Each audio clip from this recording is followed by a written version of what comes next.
G'day, I'm Justin Porter, and today's date is the 21st of December, 2024. And today I just want to talk about the strange things that you see in the Gospels. Just unusual things, like when you read the Gospels, things that just don't make sense. The first one I want to talk about is when Jesus first meets his disciples on the Lake of Galilee. They drop their fishing nets and just follow him around. Like, they just meet Jesus, don't know him from a bar of soap, and then they start following him around like 12 apostles, like these guys, 12 guys following Jesus around town. And who are these 12 guys? And it's really suspicious that Jesus is the Son of God. What hangs around the sun in a year? 12 months. There's 12 months in a year. 12 apostles hanging around the Son of God. 12 apostles, 12 months spinning around the sun is a year. And really other weird things about the Bible too. In the book of John, chapter 11, Jesus raises Lazarus from the dead. Now, Lazarus was dead for 4 days, and he started to smell in his tomb. And Jesus gets to the tomb and raises him from the dead. And the Pharisees, like the religious leaders, when they find out that Jesus raised Lazarus from the dead, they want to kill Lazarus too, because they don't want to lose their position of high priest or something. Don't you think if that really did happen, they would be over the moon? Hey, this Jesus raised a guy who'd been dead for 4 days and he stank. After 4 days, it's in John chapter 11, Lazarus, dead for 4 days. He would have stuck in the heat. And when the Pharisees heard about it, they wanted to kill Jesus because of it. But, that doesn't make sense. That would, and the other one is really weird. There was a blind man, right? Jesus cures this blind man. He was blind from birth. Jesus cures him of his blindness. When the religious leaders, when the Pharisees hear about this, they're not excited. Like, if that really did happen in real life, people would have thought, hey, wait a minute. The Pharisees in real life should have loved Jesus, because this guy's just made... don't you think the Pharisees would have said, oh, my grandmother's got bad eyesight, Jesus. Could you come and see her? Fix her eyesight up. Or when Jesus resurrected Lazarus from the dead after he'd been dead for 4 days, Jesus should have said, don't you think the Pharisees would have said, hey, my brother died 2 years ago. He'd be a skeleton by now, but could you bring him back from the grave? Or don't you think they would have said, look, my grandmother died 5 years ago, and she'd be bones. Could you bring her back to life again? The Pharisees should have said that. Look, we're the religious priests. We're in favour with your Father God, Don't you think they would have done that? No, but they wanted to kill Jesus. That doesn't sound like history. That sounds like it's a made-up story. It just doesn't make sense. And the other one that doesn't make sense is when Jesus overturns the tables of the money changers. This would have been in the temple. There would have been hundreds of people in the temple. There would have been temple guards. You see this Jesus overturning money tables. The guards would have just got Jesus and just run him through with a sword. They would have run him through with a sword. That wouldn't have happened. That wouldn't have happened. And the other unusual thing is the Romans wouldn't have put Jesus to death for blasphemy. The the Jewish high priests would have, accused Jesus of blasphemy, and they just would have stoned him to death. The Romans, the only people the Romans ever crucified were rebels, political rebels against Caesar, But Jesus wasn't a rebel against Caesar, because Jesus held up a coin when the Pharisees said, who do we pay tax to? Jesus held up a coin with the picture of, he said, whose picture is on the coin? And they said, Tiberius Caesar. Jesus said, pay Caesar's things to Caesar, God's things to God. So the Roman emperors would have loved Jesus, wouldn't have put him to death, because this Jesus he's making sure that all his followers pay us our tax money. It just doesn't make sense. See, this is not history. What you're dealing with here in the Gospels is not history, but it's mythology. It's a story. It's the Son of God, the Son, the 12 disciples of the 12 months of the year that spin around the sun.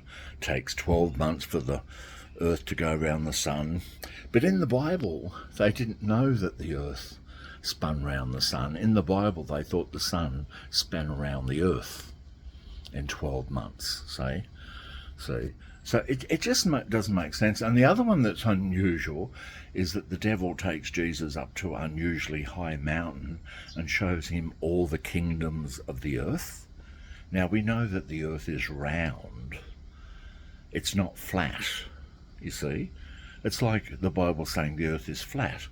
For you to go up on an unusually tall mountain and see all the kingdoms of the world, you can't do that because the earth is a sphere. But this Bible verse is very unscientific. It's making out that the earth is flat. And Jesus also talked about the last days.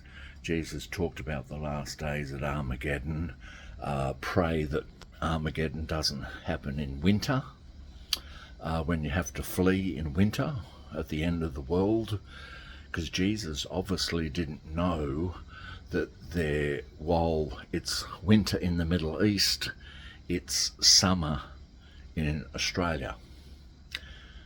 It's summer when it's winter in the northern hemisphere. It's summer in the southern hemisphere. Obviously Jesus didn't know about the north and south hemisphere and the opposite seasons, He obviously didn't know that, so he didn't know much about science. And the other thing is that Jesus didn't know that a person having an epileptic fit and frothing at the mouth, that's epilepsy. It's a brain disorder. Jesus thought that was demon possession. He thought that was demon possession, but we well know that epilepsy is a problem, chemical imbalance in the brain. Jesus didn't know that. He thought that was demons. And another case where a man came up with he was deaf, and Jesus said, this is a deaf and mute spirit.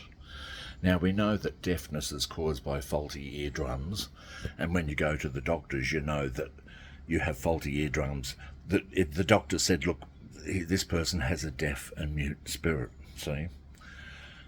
So Jesus didn't know much about medicine either, and he didn't know much about the human body. So there's so much in the Gospels that don't make sense. And even Pilate's wife, when Pilate was going to execute, crucify Jesus, Pilate's wife said to him, the night before, don't do anything to this man. I had a dream about Jesus. Don't do anything bad to him. Now, who would have been there to write that down? And what you've got to remember is that the oldest complete manuscripts of the Gospels date to the 300s CE, AD, about 330 to 360 AD. That's when they date. And that's when they date. And before that, we only have fragments of the Gospels, fragments, and these, so when these complete Gospels of the Manuscripts were written in the 330s to 360s, they reckon, the oldest copies, they were copies upon copies upon copies upon copies. So when people copied the Bible, they'd do it by hand, letter by letter, on scrolls, on scrolls. The printing press didn't come until the 15th century. So it would have been a lot more convenient for Jesus to be crucified in the 15th century when we had the printing press. Or would have even been better if Jesus got crucified in the 20th century and he could have gone on the Oprah Winfrey show, because we had video cameras in the 20th century, and Jesus could have gone on the Oprah Winfrey show and said, "Oh, I'm Jesus, I got crucified and rose from the dead on the third day," and get interviewed by Oprah Winfrey on television. And now in the 21st century, we've got smartphones, and it would have even been better if Jesus got crucified in the 21st century, because we would have seen it on smartphone, Jesus rise from the dead. Or even better still, instead of writing down all these contradictory Gospels but contradict each other, and that we only have fragments of, just pull back the clouds and say, "Hey, I'm Jesus, I rose from the dead, and I'm up beyond the clouds." And there'd be no atheists, agnostics. And the other thing about the Gospels is that they contradict each other. And the Bible contradicts each other. Ecclesiastes 9:5 says the dead are conscious of nothing. When you die, your brain rots away, and you're conscious of nothing at all. Your brain becomes maggot buffet. So when you die, your brain becomes maggot buffet, and you're conscious of nothing, according to Ecclesiastes 9:5. The living know they're going to die, the dead know nothing at all. According to Daniel chapter 12, the Bible says, "A corpse of mine will arise and wake up, you residents in the dust." So the dead corpses in the ground will rise up in the resurrection and come to life from the dust of the earth. Teaches a resurrection. And then if you go to Luke chapter 16, now Luke chapter 16, it teaches heaven and hell. Luke chapter 16 teaches heaven and hell. So you get the rich man burning in hell, having a conversation with Lazarus in heaven. So it teaches heaven and hell, right? So we have three different beliefs in the Bible about what happens to you when you die, right? Now that's contradictory. So whenever you see Christians arguing, you'll see Catholics arguing with Protestants, you'll see Jehovah's Witnesses arguing with Christians. For example, the three Gospels, Mark, Matthew and Luke, don't teach a Trinity, teach a Trinity, but the Gospel of John teaches the Trinity. You see, Gospel of John teaches the Trinity, but Mark, Matthew and Luke don't teach the Trinity. So it's contradictory. So you get Jehovah's Witnesses arguing with Christians about the Trinity, Catholics arguing with Protestants about certain verses in the Bible. That's why there's so many different Christian denominations, because there were so many different writers of the Gospels and of the whole entire Bible, over 40 different writers over 16 centuries who all had different religious beliefs. They weren't in harmony with each other. They weren't in harmony with each other. And they had different ideas and different beliefs. And basically, that's all I want to say. And thank you for listening to the video. And the last video I made, the last video I made, I pretended I was demon possessed, a demon possessed apostate, because Jehovah's Witnesses say, well, the word apostate means someone who changes their religion, someone who changes their religion. So in my last video, I made out I was in the Exorcist movie from 1973. Great movie. One of the best horror movies ever made was 1973's Exodus, and I pretended I was possessed by a demon in my last video, and because Jehovah's Witnesses say apostates are possessed of the devil, they're mentally diseased, so I acted like the Watchtower paints apostates as, just for a laugh, you know. And but the apostates are telling the truth. Beware of apostates, they may be telling the truth. Yes, we're not lying, we're, you know, telling the truth. And it is a sad day for me today, because 30 years ago today, on the 21st of December, 30 years ago in 1994, it was a Wednesday, 4 days before Christmas, and my beautiful sister Lisa committed suicide. Yes, my sister Lisa committed suicide 4 days before Christmas on the 21st. It was Wednesday, 21st of December 1994, when she was 36 years old. She'd be 66 now. If she was still alive, she'd be 66, and she's missed out on 3 whole decades of life. And I've felt suicidal before in my life. My dad committed suicide when I was 8, and he was only 38. And but Dad, if he was alive, he'd be 94. And my sister would be 66 if she was still alive, but she killed herself at the age of 36 with Namatal, which is a vet's drug. My sister worked with animals, and yeah, my sister worked with animals at the Garvan Institute of Medical Research, fighting cancer. And my sister was an atheist. Yes, my sister was an atheist, and she didn't believe in life after death. And yeah, and I would love to believe in life after death. I would love to believe that we're reunited with our dead loved ones. By God, I wish I was religious. I wish I was religious, but I'm not. I'm an atheist too, an agnostic atheist, but I don't think there is life after death. Sad to say, sad to say. I think we're just very highly intelligent primates that know we're going to die, and we can't handle the fact that we're going to die. But just think of it this way. Every night when you go to bed at night and you're not dreaming, you're dead.